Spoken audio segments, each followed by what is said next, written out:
Hey everyone, and welcome to Almost Cancelled. I am Peter, that is Connor, and we are going to talk about Riverdale Season 1, Episode 6. It's called Chapter 6, Faster Pussycats, Kill Kill.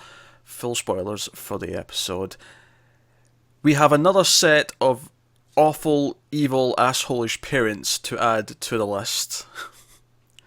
I'm not sure I'd agree with set. Well, the mother's... So we find out that Josie's mother's the mayor, who we've met before. I think we knew that already, actually. Did we know that before? I'm sure we did, because when she played at the bash a couple of episodes ago, the mayor's bash, and she said it was about her mother's thing. I'm sure we knew back then. I didn't know. I'm pretty sure. Well, I think you might have just missed it then, because I was pretty Maybe. sure I knew then. But when it cut to them together, I was like, oh, that's her mother. All right, okay. But regardless, she seems like she's pressuring her a little bit. She keeps talking about not letting her father down. She seems to at least enable the assholeness of the father. The father, who we of course meet, is some jazz musician who takes his music very seriously to the point where he looks down upon his daughter for playing anything he deems to be less than artistically stellar. Accurate to every true jazz musician, and I know my fair share. I know more than my fair share of jazz musicians, and that is accurate. I'll take your word for it. I can't say I know them personally. But that was the thing that stuck out to me. Obviously, I think this episode's in a really awkward place for us, from our perspective, because this was very much leaning into the teen drama and away from a lot of the other stuff. Crime drama stuff. Yeah, obviously there's a little bit of it. Obviously the Polly stuff relates a bit more towards that. But it was around the time when Veronica was getting pissed that her mother was dating someone, and yeah, lost you a little bit. And I was like, oh, this is just kind of feeling like a typical soapy drama. Yeah. And it wasn't necessarily that it was because last week we complained that the stuff we liked the least was Archie and his music stuff, and a lot of this episode was about that. I think it wasn't as bad as last week's stuff. It wasn't, mainly because it did include Veronica. It brought in other characters. Yeah.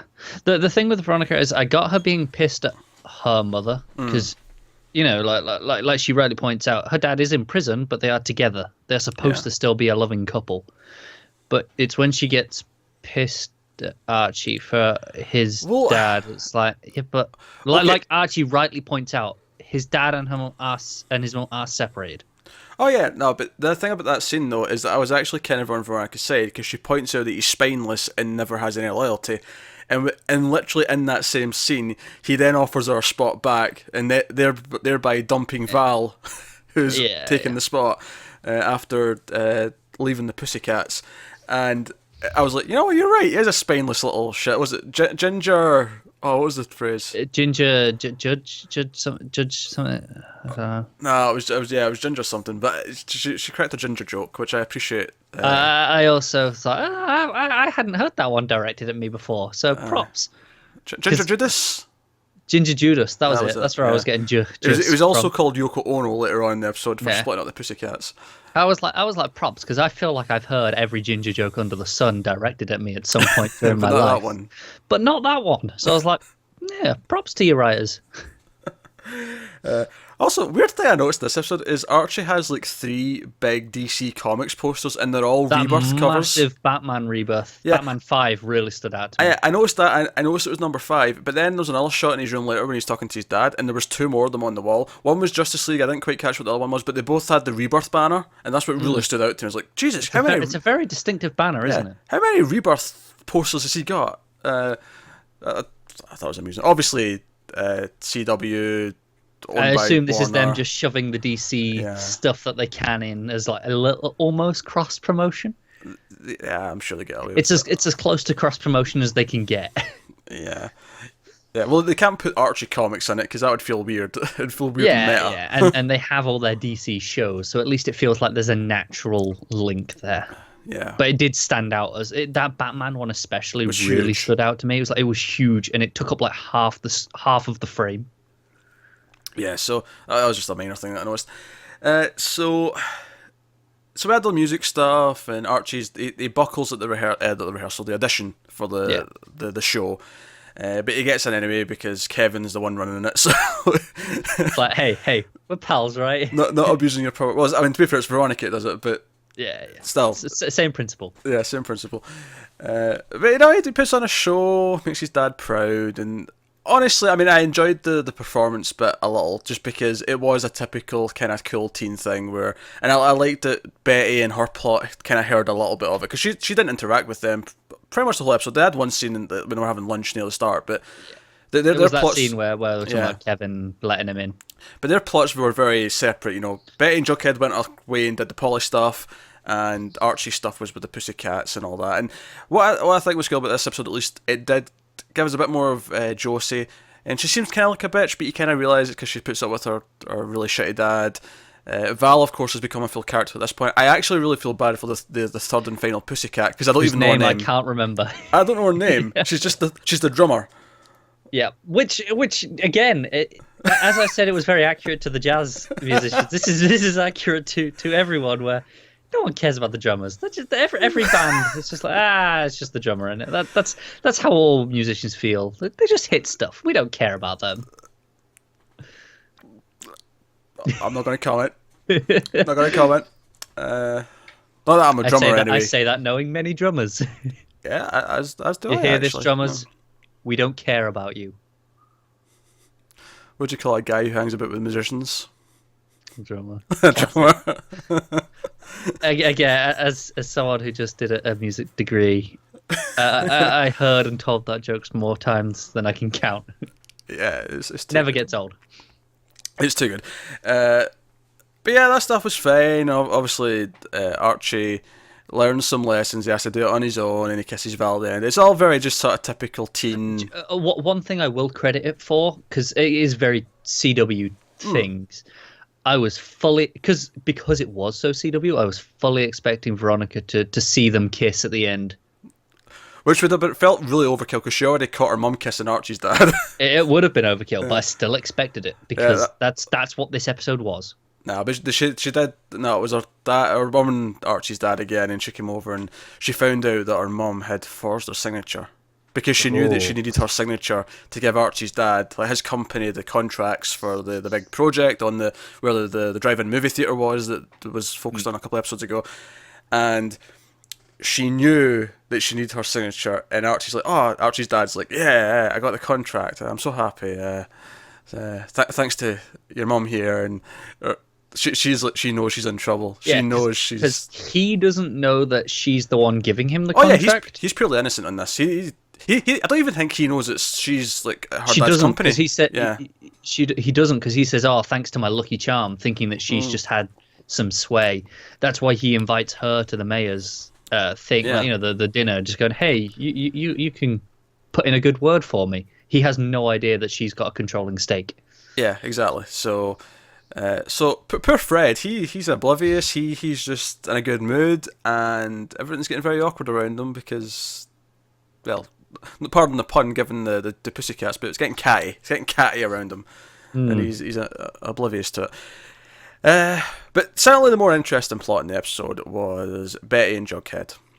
Yes, and they pull off a little bit of sting at the start actually to try and get like where Betty's mum has been going from her address book and whatnot, and they do a little thing where Jughead has to go to the bathroom and distract her. But they basically go visit Polly. We meet Polly, who we've not seen before, and we find out, as some people in our comments were correctly guessing the last few weeks, that she was pregnant, and that's why she was sent away. And the story about her killing herself or whatever was a complete lie. Although, admittedly, after one does not disprove the other. That is true. That is true. Mainly because the scene after, when she's back at home and she has a scene with her parents, and she flat out says to her dad, "Did you kill Jason? I think you're a suspect." Which she flat out says that, which I did enjoy. I love that her mum just cracked up, started laughing. Yeah, it's like, him, this loser that I married? What, this pussy? Really? But I enjoyed that scene. That scene was pretty good. But the way they're convinced, no, she is crazy. She needs help. This isn't just us being ashamed of pregnancy. Like, they don't say those words, but that's what it sounds like they're trying to say to her. And it makes me wonder, well, is there like somewhere in the middle? Is there a place where both these stories either end meet in the middle? Like, sure, she is pregnant. Sure, she probably did love Jason. Maybe she did want to run away. But that doesn't necessarily mean that she's also not needing help and isn't erratic and that's crazy. what I mean. Just because one thing has turned out to be true with the pregnancy and it's a surprise, it doesn't mean that she isn't mentally unstable of whatever Well, sort. at the end of the episode, when they go to see her again, she's jumped out the window. I'll be honest, when they were walking towards that door, I was fully expecting them to walk in. She was just hanging. Dead. Yeah, that's what I was expecting. I was expecting a suicide. I was 100% convinced that she'd just be hanging there. No. So I was like, oh, she's just gone. That's cool. She's out roaming the hills as a crazy pregnant woman. That should be fun. Wonder what she eats. I hope she doesn't have any cravings. That's all I can say, because she ain't finding them. She's out there. Obviously, the other big thing that happened with... I'm legitimately of the opinion now that Betty, Lily Reinhart's the actress's name, I think she's actually the best actress in the show. Or at least she's had the best stuff to work with so far. The way she reacts to multiple things, her happiness when she's a sister, the scene when like her mother shows up at the hospital and she's taking her away, and they run into Polly, and the orderlies are holding her back, and everyone's getting emotional. Like I thought she's quite good at those scenes. Scenes with her parents, she was very good with. That's fair. I would agree that she is definitely shown the most capable so far. That said, I'm not going to outright say she's the best, because I don't think many of them have had a chance to show off their range. Well, that's fair. Yet. That's why I say like she's had the opportunity to show stuff, but at the same time, I think she's nailed it every time she's had the chance. So. She has, to be fair to her. Whereas Veronica in this episode, like, I mean, my least favorite part of the episode was definitely her and her mum stuff. Like, I just wasn't feeling that. Aye, but did you not enjoy her as a pussycat? Yeah, it was fine. The slow motion, them walking, the classic. We rolled a high school shot of them coming down the hallway in slow motion. Yeah, it's just gorgeous, isn't it? I mean, admittedly, when I see a shot like that, all I think of is the Buffy episode where Xander puts the love spell on everyone. Of course you do. And he's walking down, and everyone's turning and looking at him. So good. That said, I will take her in the Pussycat outfit every episode that it allows it. And sure. I will not feel guilty about that, because they make a point of having Archie topless for the ladies at every opportunity. Sure. So, equal opportunities. I appreciate that in a show. I am simply going to take the higher road.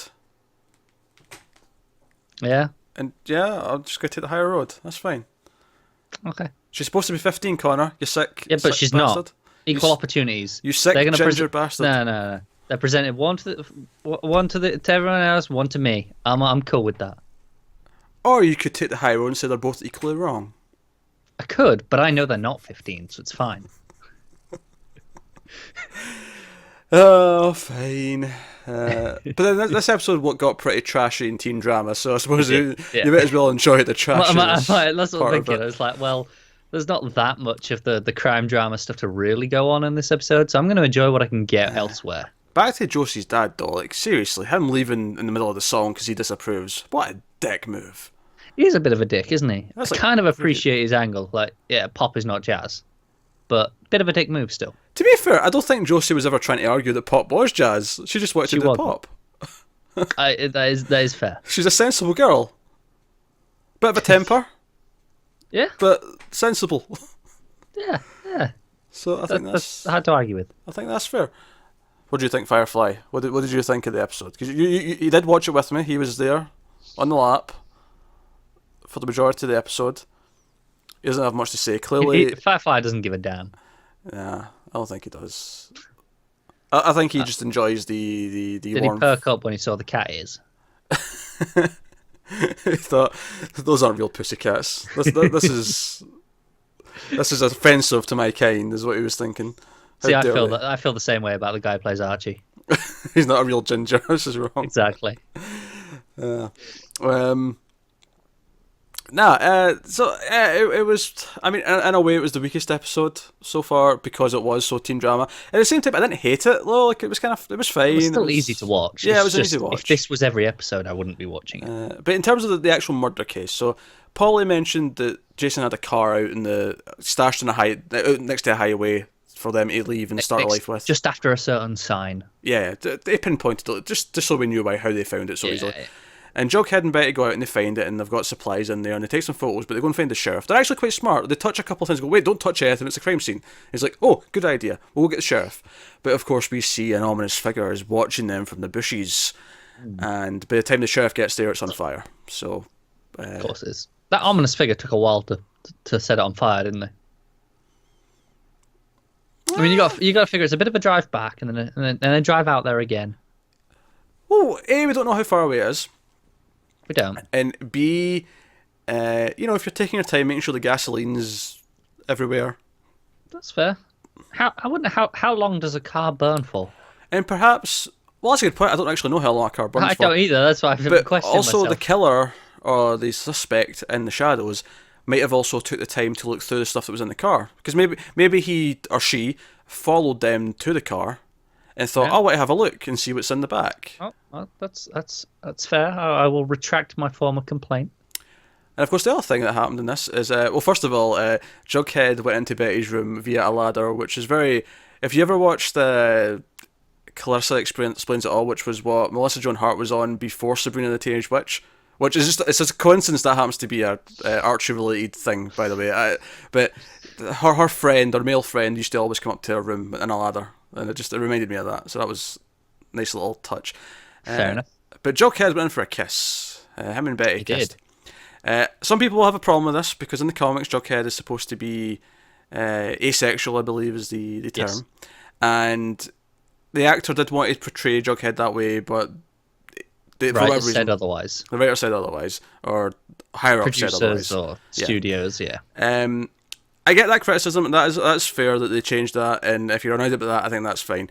I will say though that at the very least in the show, in the context of the show, I buy this attraction because when they seen each other for the funeral last week, they were clearly eyeing each other up. They were very impressed with each other.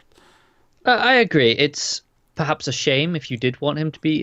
This thing, I've never read Archie comics. I have no attachment to any of these characters, so I can't say personal experience. If you wanted to be asexual, I understand. Yeah. But in context of this portrayal of what we've seen, it makes sense. It makes sense. I like how she reacts. Like she immediately she breaks out of the kiss after a couple of seconds and is like, "Wait, the car. This important thing." Because obviously she was caught up in the emotion. She didn't think about it until now.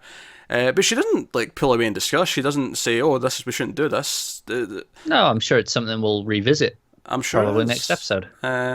In fact, in terms of all the relationships that are brewing, it's probably the one that I actually kind of like the most. I feel like they have a good chemistry and. They haven't. They've probably spent the most time together out of all the relationships. I like their detective partnership, and they're probably my two favourite characters. I like them both the most, I think. Veronica's up there too, don't get me wrong, but I think Betty and Jughead are my two favourites. So I'm not entirely sure where I'd rank them two along with Veronica. Obviously, Archie is much lower down. Archie's lower down, yes. And I think that is a very telling that this show isn't called Archie and it is called Riverdale because he is not our favourite character. It lets them all be kind of equals. Archie's suffered a little bit because he's mostly just been his own music thing so far. Hopefully that'll change over time and things will become a bit more interconnected.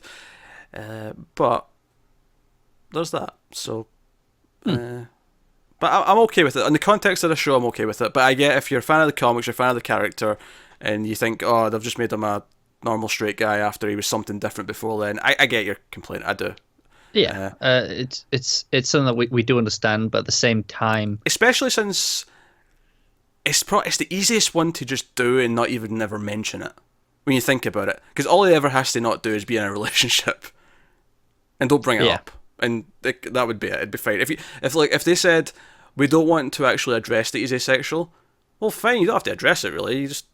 It is the easiest one to do, like you say, because anything else you get headlines, don't you?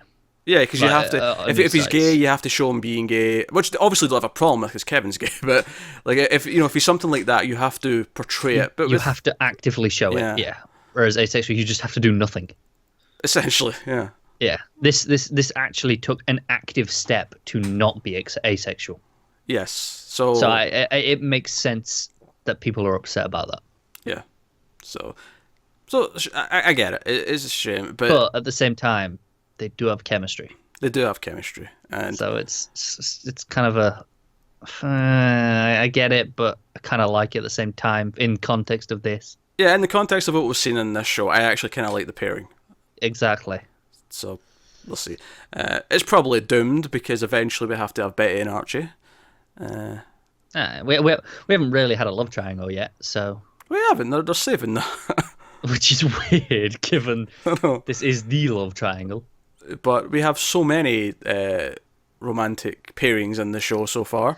Yeah, they're bound to all come crashing down soon. But there you go. That's this week's Riverdale. No Cheryl this week, No, there wasn't. or any blossoms of any kind. I don't really have a problem with that, to be honest. we saw Jason in a flashback, so briefly. We saw Jason's jacket. Does that count? No. At least Jason got talked about. Cheryl didn't really. Nah, no one. There was a lot of it revolved around her last week, though. In fact, the last 2 weeks, I'd say, were largely focused on her. So maybe she earned a week's break. She's taking a week off. Yeah. She's off doing whatever rich ginger people do. Having some drinks and avoiding the sun. There you go. That's a bit of ginger insight from our resident ginger. Resident ginger, yes. But overall, I didn't not enjoy watching it, because I'm at the point now where I like a lot of the characters enough that I kind of, even if it's not directly tied into the murder plot, I'm not like super bored or anything like that. But at the same time, I do definitely enjoy it more when it's actually getting into that stuff. It does feel like that if this was an earlier episode, we may have considered not watching this much more. If this had been like episode 2. Yeah, maybe. Yeah.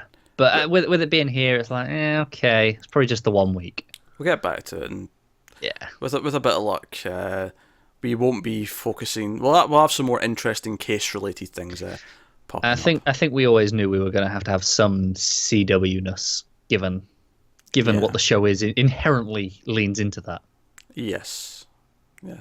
So it's.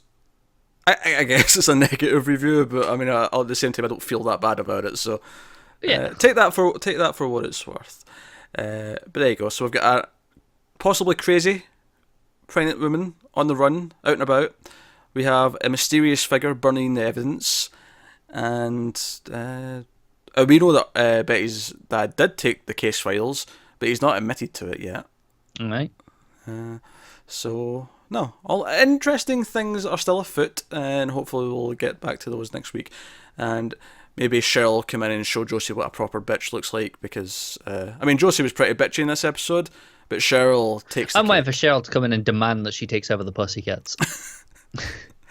That said, though, the worst is Betty's mum. That said, Cheryl's mother's actually worse than Betty's mother. There's a lot of bad parents in this show, Jesus Christ. It really is, and this week only added more of them. I'm convinced Fred's the killer. Because he's the only one he's too nice. Yeah, he's the only nice parent. He has to be the killer. It's the only one that would be surprising. I don't know why he killed her, but... No, you're not wrong. I don't disagree with you. Like, he's the only one that would be surprising. It has to be him. It just has to be. Or maybe the sheriff. The sheriff's not bad. Kevin's dad's quite nice. Yeah, he's not a bad parent. He's a very understanding dad of a gay kid. So, I mean, yeah, he's... Exactly. As far as TV, especially on TV portrayals, of gay teenagers, that's pretty up there from what I've seen, at least. Absolutely. Anyway, place your bets. That's this week's Riverdale. Let us know what you thought of this episode in the comments below. Thoughts and theories and all that. Like and subscribe. It helps us out a lot. The cat's making my life difficult. Get us on Twitter at mild_fuzz for channel updates. Individual Twitters are on the screen for our regular ramblings. Firefly doesn't have a Twitter, but... he'll get one soon. Yeah, I'll see what I can do. He's got a lot of inane thoughts throughout the day about life and the universe and everything. But thanks for watching, guys, and we'll see you next time.